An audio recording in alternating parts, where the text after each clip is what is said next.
Thank you to BetterHelp for sponsoring this episode. Listen, you've heard my hashtag different, better, more. What will you do differently, better, or more of in 2023? Some of you have already committed to healing from grief by working with me and my non clinical approach to grief recovery and support. But for those of you who want to round out your healing with a clinical approach, there's BetterHelp and their network of over 25,000 licensed therapists.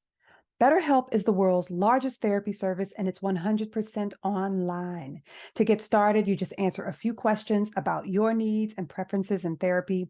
That way, BetterHelp can match you with the right therapist from their network. Then you talk to your therapist however you feel comfortable, whether that's by text, by chat, phone, or even video. You can message your therapist at any time and schedule live sessions when it's convenient for you. If your therapist isn't the right fit for any reason, you can switch to a new therapist at no additional charge. With BetterHelp, you get the same professionalism and quality you expect from in-office therapy, but with a therapist who is custom picked for you, with more scheduling flexibility and at a much more affordable price. Use this link to get 10% off your first month. BetterHelp.com/C-words. That's better, HELP.com/C-words. Listen, grief doesn't have to be grim. That's why when I talk about it on this podcast, it's about dealing with grief and loss in a way that influences the changes you want to make in your life. As you heal, what do you want to do next? Make a professional pivot, end a toxic relationship or friendship? I want you to have the confidence to navigate change. These are real stories from my one-on-one coaching sessions and my inspiring interviews with change makers. I'm Marcia Cork, the change coach, and this is Ooh, Those Effing C Words. The content and conversations with me on this podcast are for informational and educational purposes only. They're not intended to be a substitute for legal, medical, or clinical advice or treatment. Always seek the advice of a licensed or qualified professional. MCs, welcome back to another episode of Ooh, Those Effing C Words. I am Marcia Cork, the change coach. Now, when I developed this show, I knew I wanted it to be a space to be inspired by people on the other side of change, but also to give us a glimpse into the lives of people who are navigating that change that comes with loss and with hardship, and to do that in real time. So with season 2, I was more committed than ever to just kind of bring visibility to grief recovery as the most neglected area of self-care. And within my community, within my client base, within my online community on Slack, there are some very brave people who are just willing to do that by publicly sharing portions of their grief recovery sessions. And they've given me permission to record them, to record their families, with the single goal of normalizing grief recovery and showing how transformative this experience can be. Okay.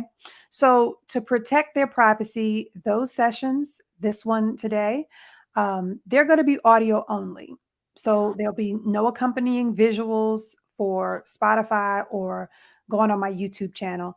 And another thing I'm going to do is I'll occasionally change their names to add an additional layer of privacy. So today, LaKeya is willing to share. So thank you so much for being willing to share your experience and go through the activities. All right. So we're going to be working through my grief recovery guidebook, which is given before every 4-week session. And that's whether it's a one-to-one, like I'm doing with LaKeya today, or whether it's a group session or a session with a couple or family. Everybody goes through this 4-week process. And I have you complete some of the workbook in advance, prior to that first session. And LaKeya has done that today. Then we progress through the guidebook week by week, and there's a total of 5 activities. So today we're going to work through activity 1. So before we get into that, though, going through that experience, tell me what it was like, because I know it can feel like a lot. It can be a little bit exhausting. So just tell me what that process was like for you. Well, being that I took your survey before and knew the totality that loss can encompass, it Hmm. was a lot. And I was like, how do I pick which ones to put on this paper? But Yeah. I thought about the ones that just, I guess, resonate in my mind the most. Okay. And it was hard because, as you know, if you're not healed from it, it's going to bring a reaction back. Yeah. And there isn't so much a picking and choosing, but you will find as you go through the exercises that all of the life events that you experience will have a different impact on you. A high impact or a low impact, with that event and the extent of it. So I actually, we'll get into that a little bit more, but I have you just kind of scale it for me. So whether it's a positive reaction or a negative reaction, what's the intensity? What's the level of impact that that event had on you? So I'll have you walk through all of them in just a few minutes. Now, refresh my memory. You've worked with a therapist before. Are you doing therapy simultaneously, or you've done it in the past? I have done therapy in the past. Okay. And having gone through therapy, and now doing this type of grief recovery method, what's the difference? What can you tell me is a key difference between this approach and a more traditional clinical approach? Really, this is more delving into the past, I feel. Okay. I felt like when I dealt with a clinical approach, it's like we discussed the past, but it's like you can't change nothing about the past, which you still can't change it. Mm-hmm. But I do feel it needs to be acknowledged and heard. Mm. And do you feel like it's more action based? Yes, this one is definitely more action based because I didn't have like any activities or Yeah. any any kind of matching the feelings. So a lot of time in my previous therapy, I would depend on her to tell me what I was feeling or what I was saying. Mm. Not necessarily Mm-hmm. dependent on, but like if I was doing like I think one session I remember distinctly, I kept saying okay. And she was like, stop saying okay because you're blocking what I'm trying to tell you. Mm. So it was like I was reading off of her based on how I'm feeling, but when I can write or there's an activity associated, I can dig within myself for those Yeah. feelings and what it is. Exactly, because that's what it's supposed to be. It's supposed to be exploratory. Yeah. Yeah. And I think it helps you feel like you are actually taking control of your healing. Things have to resurface, and Yeah. then you have to work through them in real time. Yes. Okay, so let's get to that first activity then. And I want to do it alongside the Holmes Rahe Stress Inventory Index. You said you did use some of them when you did the exercises. Yeah. Okay. So, LaKeya, why don't we start there? Tell me some of the events you experienced, and actually tell me your total, because then I can explain to them what that total means. My total was 535. Oh my goodness. Yeah. Yeah. So let me walk through what those scores mean. Okay. So with these scores, if you're at 150 points or less, you're less likely to experience a major health breakdown. All right. That's at 150 points or less. But when you get to 150 to 300 points, now you're at about a 50% chance of experiencing some type of health breakdown in the next 2 years. Then at 300 points or more, that goes up to an 80% chance of a health breakdown in the next 2 years. All right. So that's according to that Holmes Rahe statistical prediction model. And LaKeya, you said you were at what? 535. 535. Yeah. And it can happen. And I'm going to read some of these life events because, for example, death of a spouse or death of a loved one very close to you has a value of about 100 points. So being fired from work, I think that's at around 50 points. Um, a major change in someone else's health or behavior, and you having to support something like that, that's at 44 points. So you can see how quickly these points can add up, right?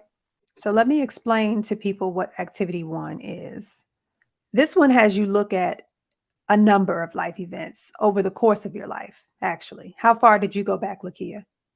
As far as I can remember. Okay, good. So I have you recall some of your greatest losses, disappointments, and how they've shaped who you become. And that is the T in my framework because for those of you who listen regularly, you're also aware of my It's Me approach. And the T is always about the truth and the trauma. So that's where I start with my grief approach as well. So that's what I'm going to have LaKeya walk through now. I didn't print out the paper. I just wrote it down. So, That's fine. um, I went back as far as I can remember. I do acknowledge and realize I have trauma blocks because my sister and brother remember things that I don't remember. Okay. I'm assuming that I blocked it out as self protection. Yeah. One of the first things I can remember that I wrote down is my parents were having a fight. And during this fight, one of them threw one of those heavy glass ashtrays. Mm, And I just happened to be in the middle and it like went past my face in that moment. And I'm not saying that fights weren't typical, but that's like the one that comes to mind when I think about it. Um, I think I did. I don't think I cried about it because I wasn't actually hurt. I think I just ignored it because, like I said, fights were typical between the two of them. So the backstory is they both met kind of in the street doing the same things, but my mother got saved and had a different lifestyle, but still was love him. And of course, had her children with him. So it was always him being drug and alcohol dependent in the house, out the house, in the house, out the house, in the house, out the house. So a lot of the fights re- revolved around that. So that particular incident, yeah, I don't remember like feeling anything but shock and kind of just like, I guess, pushing it wherever I pushed everything else. The next one I remember, so I have quite a few in a row in the kitchen. Um, I didn't like to cook.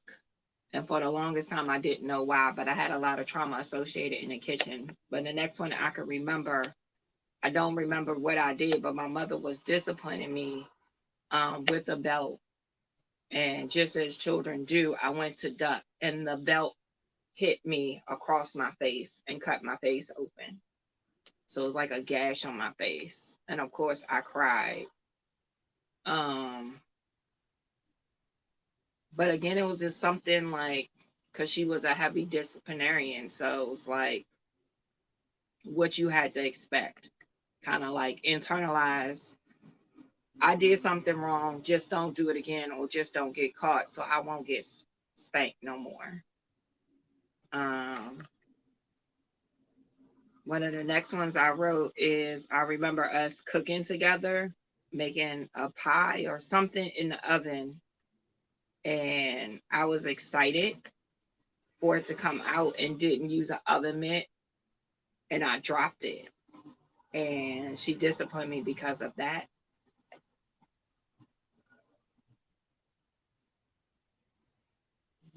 Now, I'm going to jump in occasionally and explain what's happening throughout this episode. So, this part right here, this is uncomfortable to listen to, and it's going to happen throughout her activity. LaKeya is getting very emotional right now, and most of you are waiting for me to comfort her, right? But interrupting actually disturbs the process. It's important that a person fully relive the event so they can accurately gauge their feelings in response to that event. What typically happens when a person opens up and starts to, get emotional and show vulnerability, the listener wants to comfort them, right? So they'll go in for a hug and, we'll pat them on the back and say things like, that's okay. They want to help stop their pain. And I guess it does, for the moment, but think about it. It also stops the griever from continuing to express themselves. They usually stop talking and then they'll quickly try to get themselves together. So with this approach, with my grief method and the way that I was trained, you listen as emotional support. And that allows the griever to just speak and react freely without rushing the experience, and they can relive the full range of emotions in response to that life event.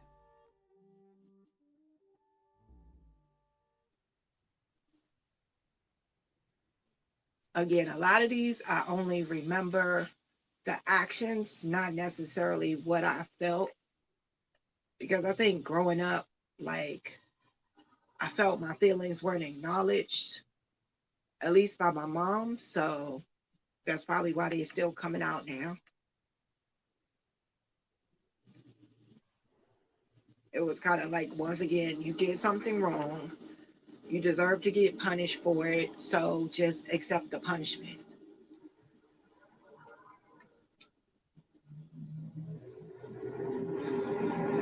Um,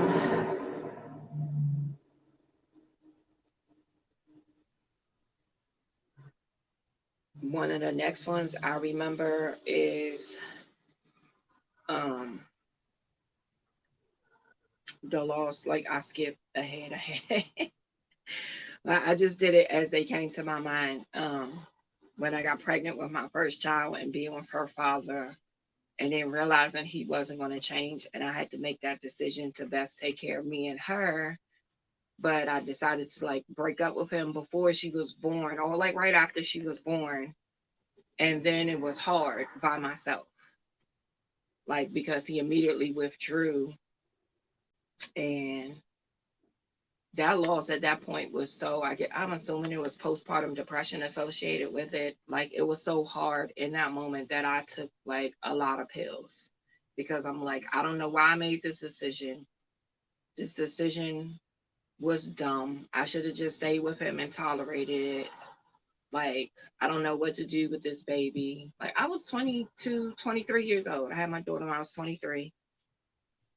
But yeah, that was a really hard one, because I had to go through like psych watch 24 hours to make sure I was okay, get my stomach pumped. I had to go through like a whole lot. And then I still had to come home and raise a child. So, again, feelings are feelings, but you can't live in them. And I think that's like what I was taught from my mom, because my mom is very, very, very emotional. So, like, in all of her emotion, all of her anger, all of her everything, there was no room for anybody else's stuff. Like, you just had to kind of bury it, deal with it the best way that you could, and move on from it. Oh, I'm sorry, I skipped one. While I was still pregnant with the daughter, very much religious indoctrination. I was raised in a church, but I kind of had a problem, or kind of withdraw from it now. Not that I still don't believe in God, but it was always, only thing I knew of God was punishment. And I remember being pregnant with the daughter, so I'm backing up one. Um, and again, I don't remember what exactly happened, but I know outside of the church, where people were congregating when church was over, me and my mother were arguing and in a fight. And she chose to disclose something very personal and very loudly, and embarrass me, like, in front of everybody. Everybody that was standing outside heard, and like just basically put people in my business. And not only was that bad enough, like, once we got in the car, my sister was driving, my mother was behind me. She just kept on, like, she wouldn't let it go. She just kept on with the argument, kept on with the argument. I wasn't trying to say nothing, but it got to the point where she was just getting on my nerve, and I called her a name. But because I called her a name, that was the disrespectful part. And she started hitting me while I was pregnant with my child, just flailing at me. She hit me in my face, she hit me in my stomach. Like, yeah, but I was the disrespectful one, because I was not respecting my mother, because I called my mother out of her name. My sister was all flustered. She had to pull the car over, scream, like basically jump on top of my mother to stop her from hitting me. Yeah, it was pretty bad. Um, and now when I just remember feeling angry because, like I said, it was like, what am I always doing so wrong that I deserve to not only get embarrassed, but once I'm defending myself against you, then it's still a problem. But again, the relationship between me and her, I was always kind of made out to be like the wayward child. And that reason comes later in the story. But yeah, the unruly child, and I really wasn't. Like, I didn't go to jail, didn't do drugs, didn't do alcohol. I went to school, finished school, graduated, went to college, got a job. Like, I didn't do any wild child type of behavior. So this angst that was always between us, I really didn't understand where it came from till later in life. Um, Skip ahead to having a baby with my daughter's father and going through a suicide attempt. Um, After that, I skipped much further ahead. Uh, to me and my late husband were dating. Trying to think if we were dating or if we were married. I don't know if we were dating or married. But I learned violence. And so he said something. I didn't like what he said. And I threw a shoe at him.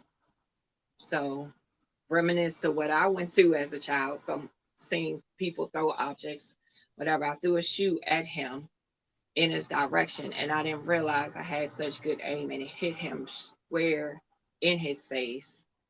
And after that, he promptly got up and started choking me. And that was like a big thing because it was like, okay, what is happening in this relationship? Because this should not be happening. Like, this, I should not be my parents. This should not be a repeat. I'm trying to break this cycle. Again, no tears. I was just kind of like, okay, are we going to stop this from happening and go forward? It was a long break or pause that we took to decide whether we wanted to still be together. In hindsight, I think probably I should have went ahead and separated, but I think I wanted to be acknowledged and wanted so bad that I was willing to overlook what I saw was like, oh, this is just one incident. This is just one time. I started it, blah, blah, blah, blah, blah. I tend to do that too. And I'm assuming it's in response to trauma and loss. I justify a lot of things. Like, I somehow take the responsibility away from the person who it belongs to and make it my responsibility or make it something that I did that caused it.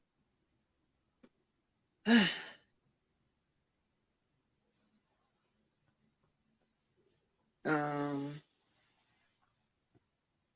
the devastating event that I had written down is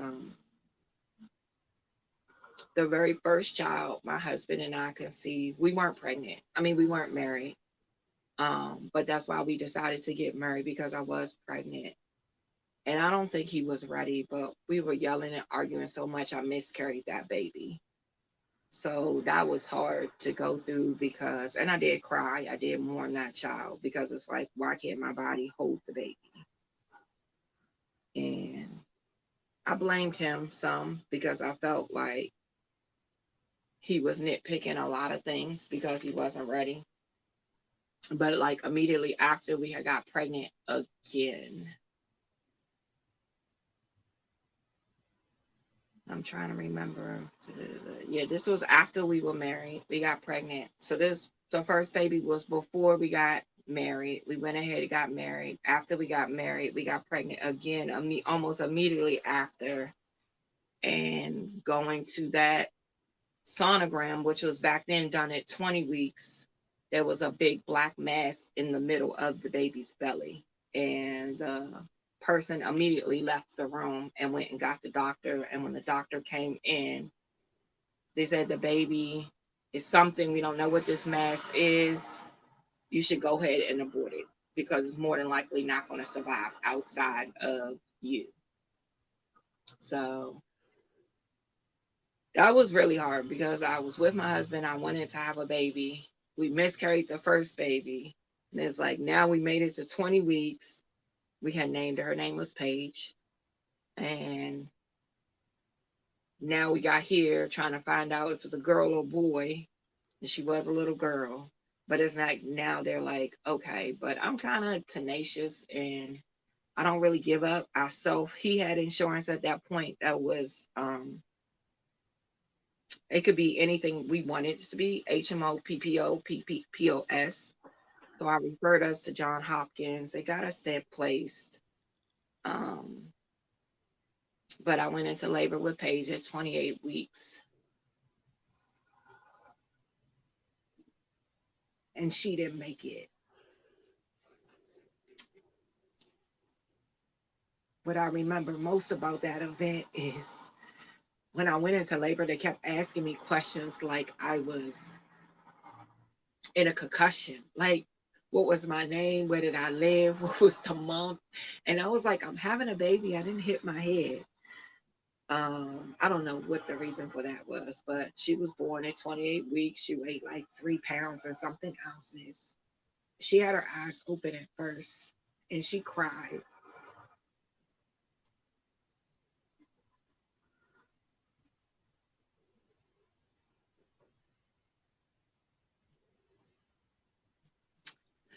But they told us with a child, so her problem was she had no urethra to take the urine out of her body.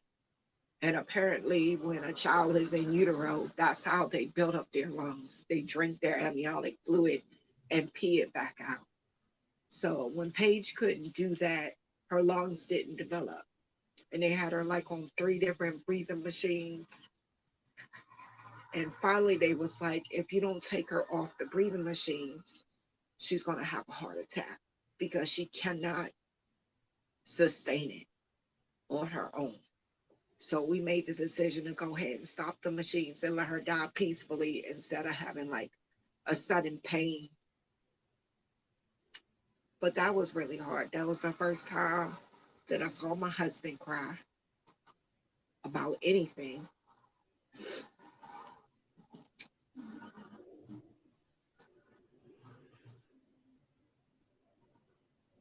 And yeah,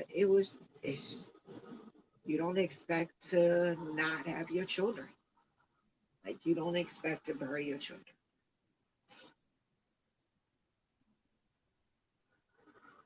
And so this is like the second baby we tried to conceive together. And she didn't make it.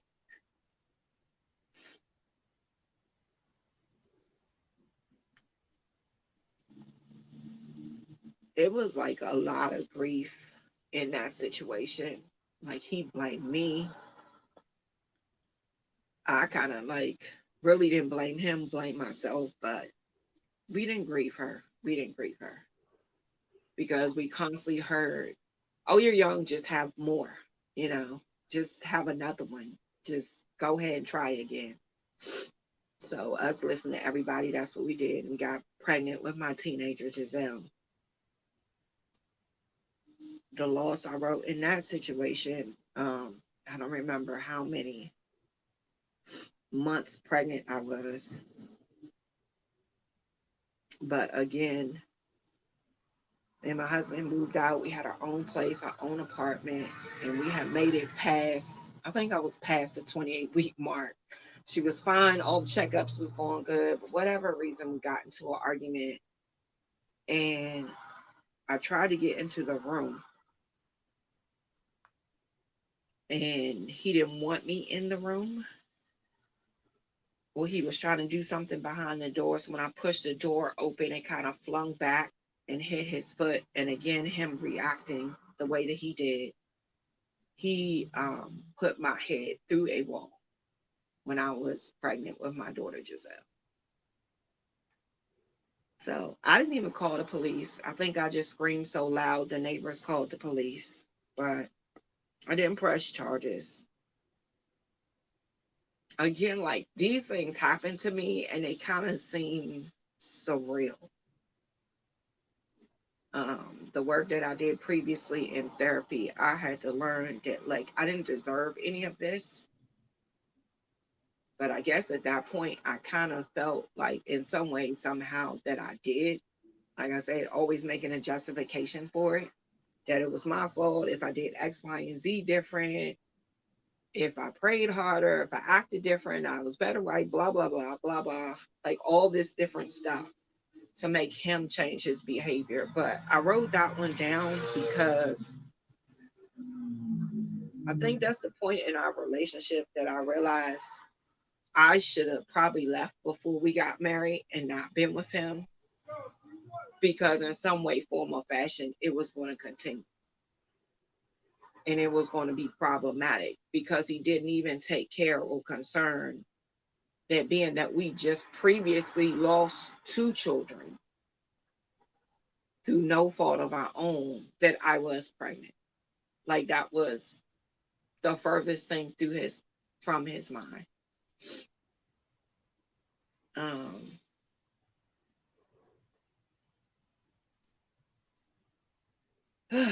it was a lot of incidents in between there, a lot. But I didn't write all of those down because they're all kind of similar in the same vein.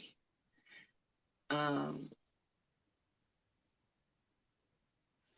and I guess the pattern in all of this is not really dealing with any of it.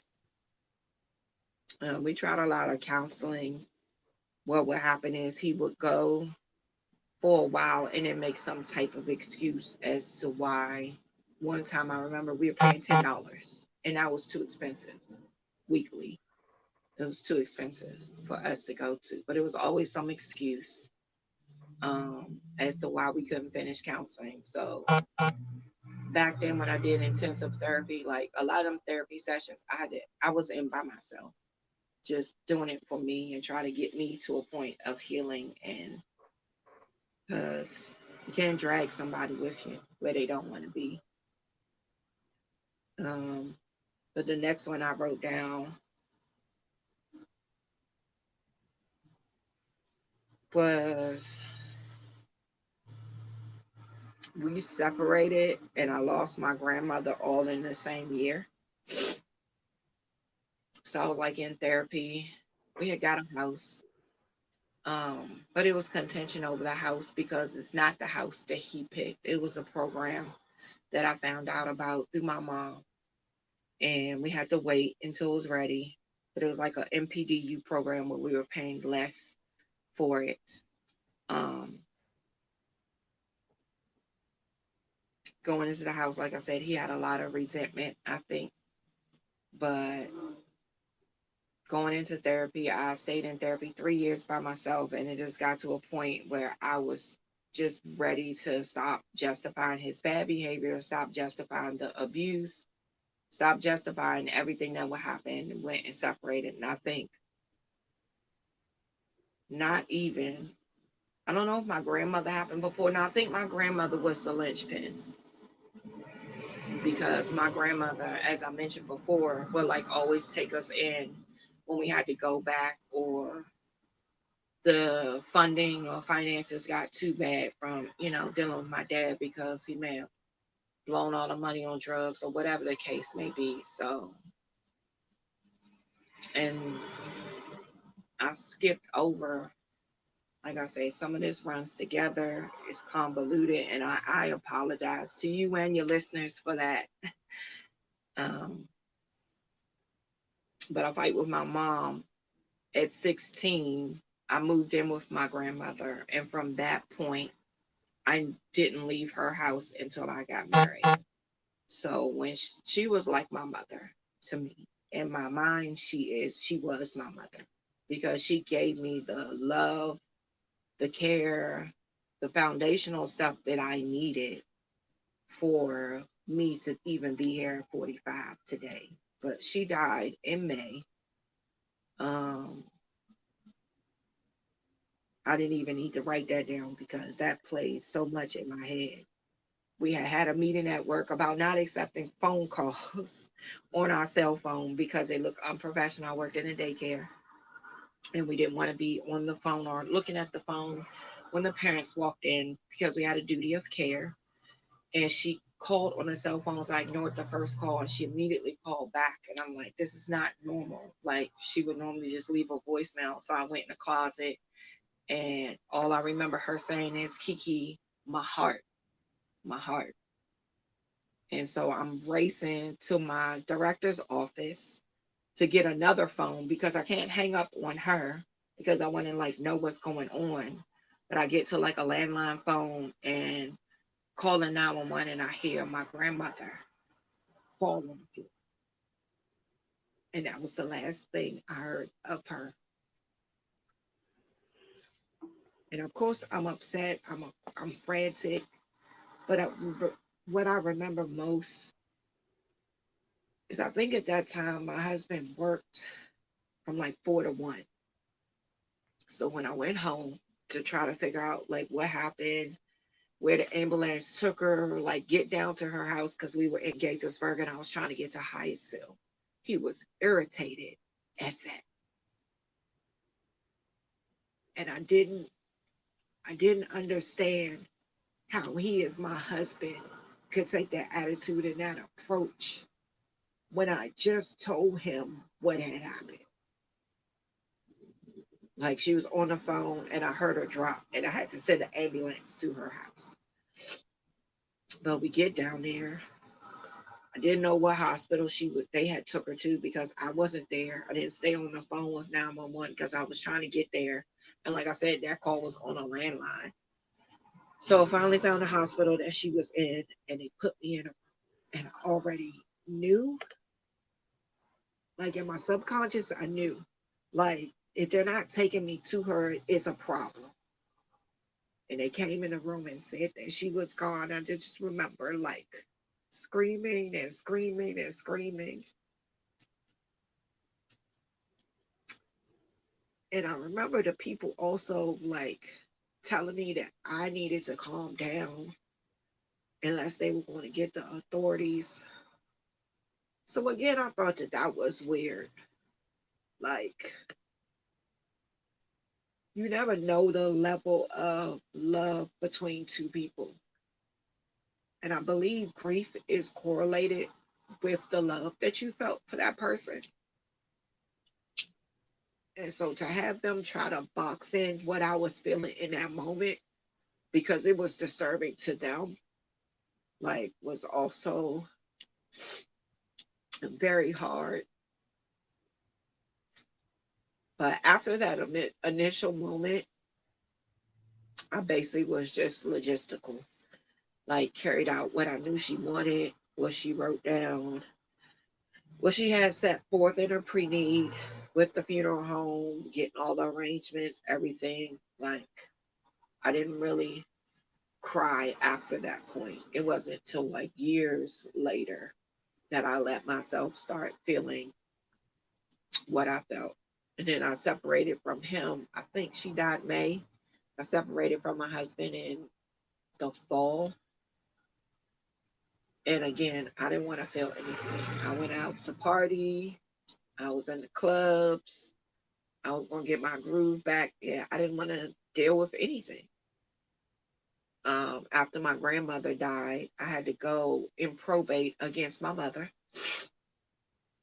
So all of that was just too much. I disassociated. I wasn't going to, like, it might have been a running bet if you could make me cry because, yeah. So it may have seemed weird to everybody else, but I know now that was just my way of dealing with it because it was a lot and I didn't want to break. I still had the girls that I was caring for. It was only my two oldest at that time. And Yeah, it was a lot happening in that one small little 6 month time frame. And I didn't deal with it at all. But of course, he tried to come back and we attempted to reconcile. And we took a grief class at the church I was attending. And we had learned at that point that we never really grieved our baby that we lost together. And I remember somebody saying something that stuck with me all these years is like, not dealing with grief or any feelings is like trying to hold a beach ball underwater, because you can hold it there, but the longer you hold it, the harder it is for it to stay there. Like it's going to pop up and hit you in the face. It's going to resurface. It's going to come out. And so it's kind of best to like try to deal with it and try to get the feelings out about it in a healthy way before it becomes like that beach ball situation. Okay, I want to jump in here. As you can see, LaKeya is doing a great job with this exercise. At this point, she's about 3/4 of the way through the life events as she remembers them.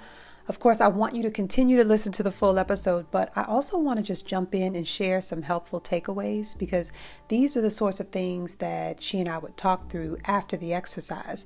But to break up the conversation, I want to share them here. So, did you notice that LaKeya intellectualizes death and life events? She doesn't really allow herself to get emotional. So initially, early in her life, she was having normal reactions to events, crying, getting emotional, being emotionally expressive. But then she starts to tell herself that she can't stew in her feelings, and she learns to just go about the business of, day-to-day life and adulthood, but then also in childhood, just to do what she can to either avoid conflict, to avoid these types of situations, to not cry. So I love that she realizes and shares the contrast in the way that she reacts to events in these experiences. I want to also apologize for the background noise. She and I have talked about it. She lives on a very busy thoroughfare, so it's hard to avoid. But look, this is real life, right? And these are the kinds of sounds that you will experience doing virtual calls. And none of us is unfamiliar with, the nuances of virtual calls. So please just bear with us and just follow the hard work that LaKeya is doing here. Chronologically, going through these events would be more helpful. You probably noticed that she jumps around a bit. She wrote them down in chronological order, but I think, just in telling them, she's just kind of sharing them as they come to mind, as one event makes her think about another. So I am going to share with her that when she does these exercises with her kids, the way that my exercise is designed is to do it as a family as well. And so the parents will support their kids through these life events and through losses. And as I've mentioned before, she and her kids have lost both her husband and her father-in-law, her husband's father, I believe, just in the past 7 months. So she's going to be coaching them through an exercise that I have for families. And so what I tell her about that exercise is to not expect the kids to have their memories in chronological order. They're probably all just going to toss out the different memories they have with their dad and with their granddad. But if she can, to just kind of document them in order, because what that does is it helps you identify some coping mechanisms or some habits or behaviors that you may have picked up from previous traumas or events. So much like she learned very early in her childhood not to cry and not to stew in her feelings, these are the kinds of things that you pick up over the years from different experiences. So that's why it's helpful to do them in order, so that you can identify habits and behaviors that you pick up along the way. Now let's pick up where we left off with that perfect metaphor LaKeya used about the beach ball as grief, that you can try to push it down and suppress it underwater, but it will resurface. Ultimately, you have to learn to float with it. here in Hagerstown, when I moved up here, that was part of us reconciling together. I was in Gaithersburg. He accepted a job up here. Um, and I moved back with him, and we were going to try to reconcile, but I don't think that that was right to do because we never really got like counseling or therapy. Once again, it's like, oh, we're just going to do this on our own. We don't have any tools to manage any feelings, anything that ever happened in the first place, anything that happened during the separation. We're just going to wing it. And it was hard. It was hard because it was like the trust was fractured. Like all the same issues that were before the separation just kind of got magnified being back together. Because it was like, well, what were you doing and what were you doing during the separation? But what I wrote down as a loss, um, I remember, I think we had some more kids. I don't know. We had both boys. I think we at least had our son, our oldest son, and whatever we were arguing about, um, I got mad at him. So I was like, well, just leave. We could separate again. And I do remember like starting to take his stuff out of the closet. So I guess he got triggered by that. Was like, well, you're not making me leave again. You're not forcing me out of my house. And he started choking me out and I blacked out. Like I was literally, I couldn't see anything. I couldn't feel like, to me, that was the end. But I had something in my hand. I think it was some tweezers. And I started like flailing at him to get him off of me. Long story short, when the police came, because he had the injury that was visible, I got arrested. And I wrote that down because I didn't understand. Like in my mind, I was like, was I supposed to let him kill me before I got help? Like, I didn't understand. So again, that felt to me like being powerless, not being able to do anything. People really not understanding me as the victim. Like I learned in the time that I've been here, like it's kind of indicative of where I live at. Um, but yeah, that I wrote that one down because that was a big one. Like never in my life would I thought I'd be sitting in somebody's jail over defending myself. Like really the arguments and stuff kind of the physicalness tailed off between us because he became sick or like his sickness got magnified. Like when I married him, he had atrial fibrillation, um, high blood pressure, and then at some point he developed diabetes. So they were just like a cocktail for having a stroke at any point. And he had his first stroke in 2018. So that was kind of devastating because it was like, what's happening? What's going on? Because it's like, even though he had been sick and he had to get his heart back in rhythm a couple times, like those things were like in and out procedures. But like when something unexpected happens, like a stroke, like you don't know what to deal with it. Like it's not a preparedness manual for, oh, these are the things that you do and how to handle it. So I wrote that down because it really changed like the dynamic and everything going on because it's like I'm going through it with this person and I do love this person, but to care for a person that's very abusive and mean to you in any other circumstances is like very crazy and like it sends your mind kind of crazy places. I kind of felt like in a lot of times, me and my friend laugh about this. It's not funny though, because it's true.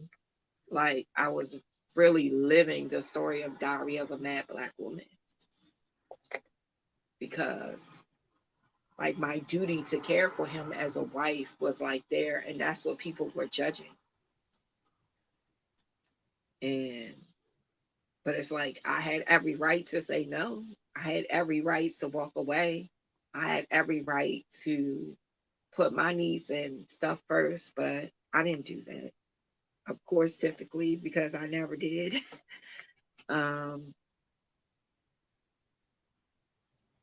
After that, I would say probably, were we in the separation? It was a lot of back and forth, a lot of back and forth. But he had DVT in December of 2021, which is deep vein thrombosis. He got a clot in his leg from not taking his medicine. But I think we were separated at that point. And so again, it's like he has nowhere to go. He needs somewhere to go. He needs someone to assist in his care, and I have to be the one responsible for all these things. But it is hard because what about me? What about the issues? What about the reason that you weren't here in the first place? Like, it's kind of hard to overlook all of those things and just be like unconditional love only happens between parents and children, I think. Like, it's hard to kind of love somebody unconditionally when they've hurt you so badly. And then once that was over, he left again, was doing whatever. And that's the last one I have here. He was with the kids. My oldest has been out the house for a long time, in college, now in grad school. And second oldest was in a program um, at a college for the summer, 5 weeks during the summer. So he had the four younger kids. Apparently had ran out of his medication, $10 again. So a running theme of $10 being not affordable, but ran out of his medication and didn't ask anyone for $10. So kind of floated it till that Saturday. And it's my understanding, because like I said, I wasn't there. He was with the other kids, that he picked up the medication, um, but still didn't take it. Had the medication, didn't take it. Went to visit, I think, his father, who had been sick, and came back home and started having a stroke. At that time, nobody knew what it was exactly that he was going through. But as my son described it, like sweating, shaking. Then he asked for his medication as he's going through the stroke, and he laid down and told my son he was going to rest for a little bit, and kind of went, I don't know the right word for it, kind of like comatose, I guess. Like, at a point, he was still responsive. He could understand what was going on outside of his body, but he couldn't respond. So he was kind of like trapped in his body. And again, rushed him to the hospital. I was in Frederick, came from Frederick, went to the hospital, but seeing him laid out like that, like, I just dropped to the floor.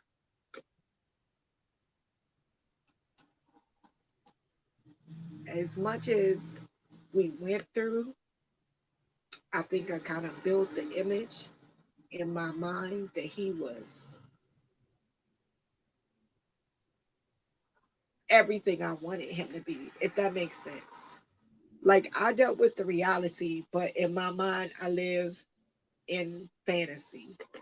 And to see or have my fantasy of him shattered by looking at him in that bed like that,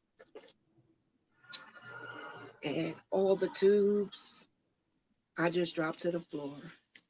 But again, like, I'm very typical of, like, once I feel something, I kind of like try to process it quickly and just get to logistics part of it. I, to this day, I think, like, I'm sad, but I'm still angry.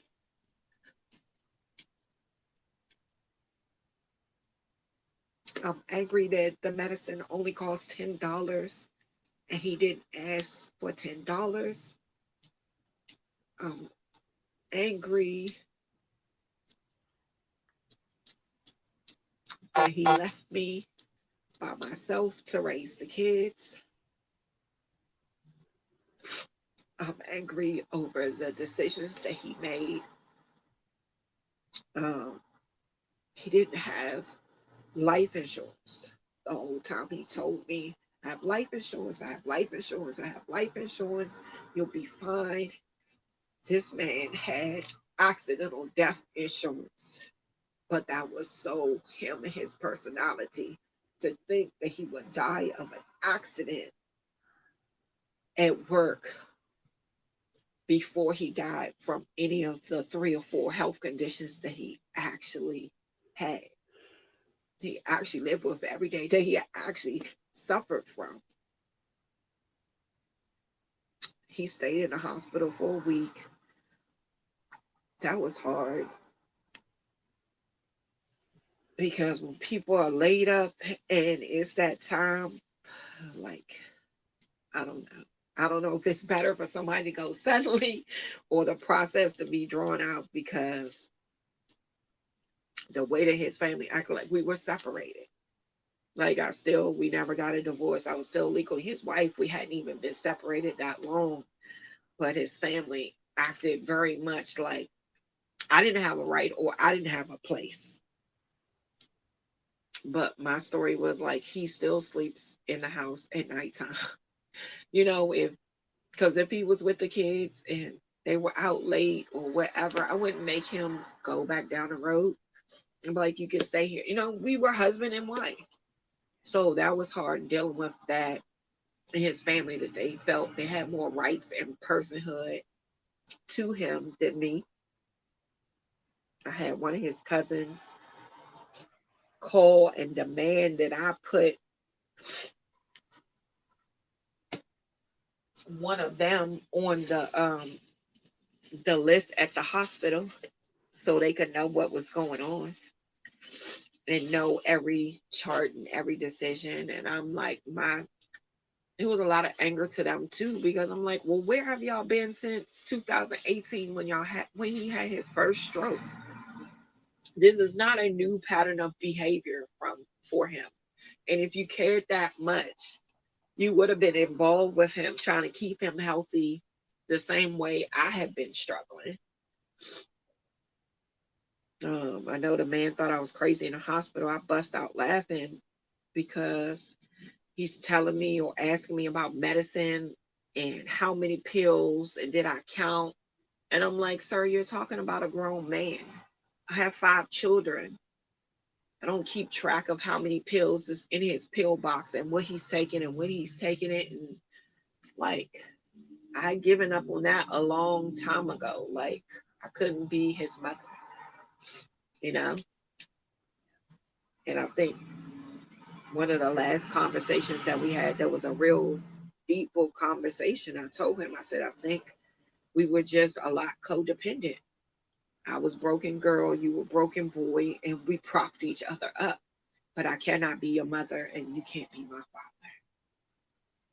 Like, we can't be that in that position for each other. And I think that's what we're looking for. He lost his mom at 11. And I believe psychologically he dealt with that anguish and that mental pain of not getting any counseling or therapy for that. And that carried with him onto his physical health. Looking at some of the things that his phone, it's almost like he was ready when he wanted to be out of pain. Reading what he wrote, that deep vein thrombosis not only left pain in that leg that he had get cut open, but he had started experiencing some of the same pains in the other leg. And he had to be on his feet like all the time for his work. But yeah, I'm still in that one. So it's not what did I do to get over it?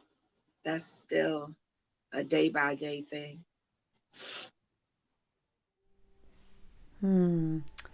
What a perfect way to close out this episode and this session. I'm still in that one. That is just an astute statement because some events don't have a definitive ending, right? Some of them we are still living and reliving. There'll be more moments and events, long after her husband's death, but now at least she'll have a guide and a toolkit for navigating them.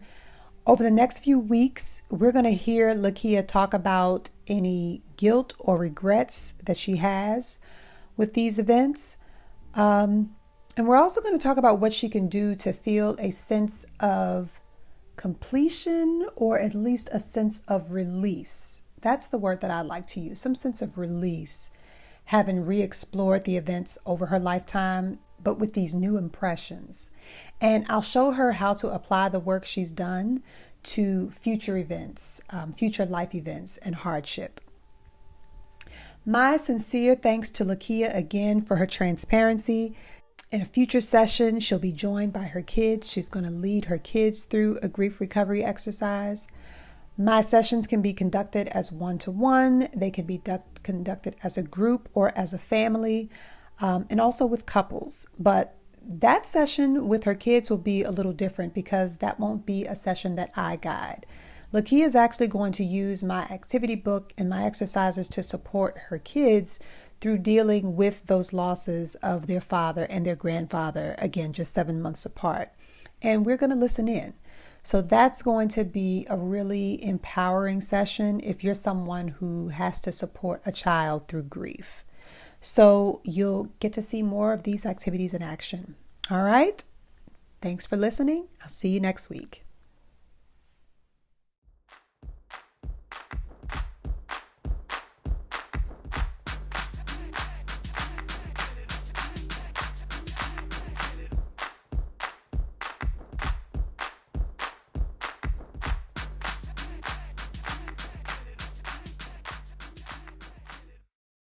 Ooh, Those F and C Words is an independently produced podcast produced and edited by yours truly, Marcia Cork, and made possible with support from listeners like you. To support the podcast, go to anchor.fm/those F and C words/support, or click the link in the show description. If you've made a commitment to self-care in 2023, join my free #DifferentBetterMore challenge on Slack. Come for the accountability, stay for the community. Download the Slack app now and click the link in the show description to join.